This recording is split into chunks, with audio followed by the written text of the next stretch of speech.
For most of you, your idea of prisons come from movies.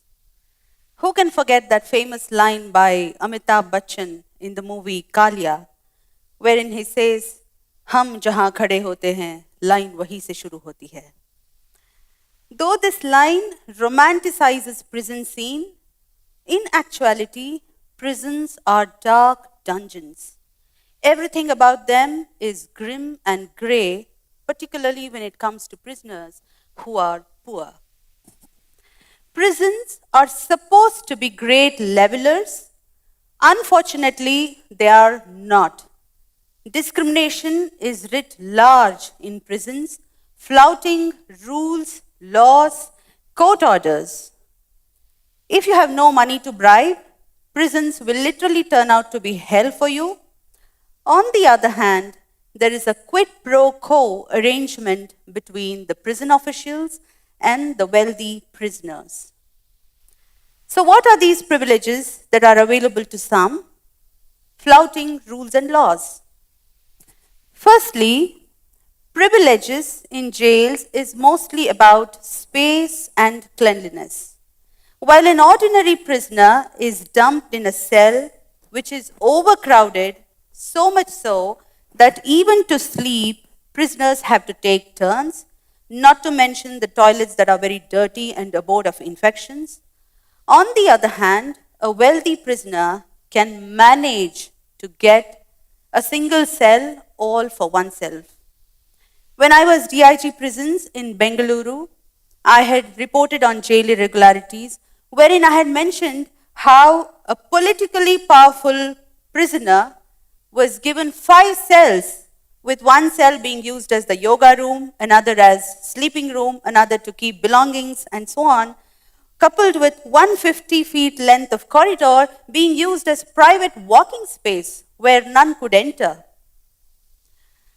Another area of privileges is about visitors. You must have seen in the movies that there is a meshed window between the prisoner and the visitor. Often, the prisoner has to struggle to get a glimpse of the family members across that window, sometimes has to shout on top of his voice to be heard, and even before he completes the conversation, within 2 minutes, he will be whisked away. On the other hand, a wealthy prisoner can manage to get a private room to meet the visitors with no restrictions whatsoever on the duration of visit or the number of visitors. You might find it unbelievable, but it is actually true that if one is resourceful, one can get LED TV with all channels, newspapers, magazines, air cooler, induction stoves at times, refrigerator to keep cold drink or energy drink, can wear one's own branded clothes as against the jail uniform.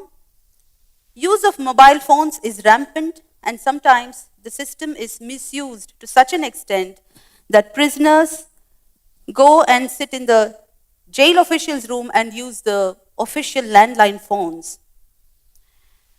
Not very long ago, interestingly, a mining baron of South India was put behind bars by the orders of the highest court of this country. And you will not believe, he was about to get constructed for himself a tennis court inside the prison. Thankfully, the saving grace was that he went out on bail. Another area of privileges is about food. While food is served arbitrarily to poor prisoners, sometimes less than required, sometimes uncooked, and so on, a wealthy prisoner can manage to get healthy, delicious food cooked according to one's own taste. Either he can get it cooked in jail or can get it from home or hotel every day. Hospital visits are another area. On the pretext of showing to a specialized doctor, prisoners often go and get admitted in hi-fi, air-conditioned hospitals where they can move freely, meet anyone and everyone, eat the desired food, and so on.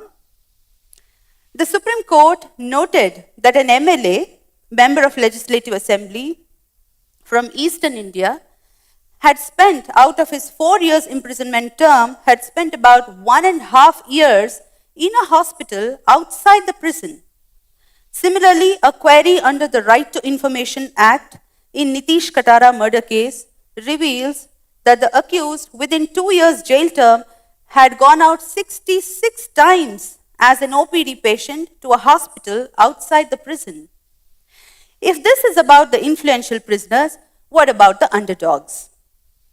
The underdog prisoners are more at risk of catching infections because they are dumped in overcrowded, unhygienic cells. Hardly any medical tests or diagnosis takes place. To tackle this problem, during my stint, I had initiated a small step whereby every prisoner on his day 1 of entry into the prison would be required to undergo a series of medical tests, including that of HIV and tuberculosis. This was done with 2 objectives. 1, early diagnosis leads to early treatment. 2nd, isolate individuals with tuberculosis to check its spread among others. It's a very common talk among prisoners about the bribe rate for parole and every other facility. No moneyed prisoners will not even get service of lawyers. During my stint, I had identified about 8 of them who were from extremely poor socioeconomic status. They were non-locals, so did not know local language, had no local acquaintance, and for the same reason, they also did not have the service of lawyers. They were forgotten either after charge sheet or after arrest. So I put them through free legal aid available with the District Legal Services Authority. Another very important area of differentiation is the behavior of the prison officials. When a very powerful politician or a very rich businessman lands in prison, prison officials greet them with salutes and smiles, whereas for an ordinary prisoner, the day begins and ends with abuses. Ill treatment is rampant. Disgruntled prison staff take out their frustration on hapless, powerless prisoners. As a prisoner confided, at every step, it is either the money or the body that is up for grabs.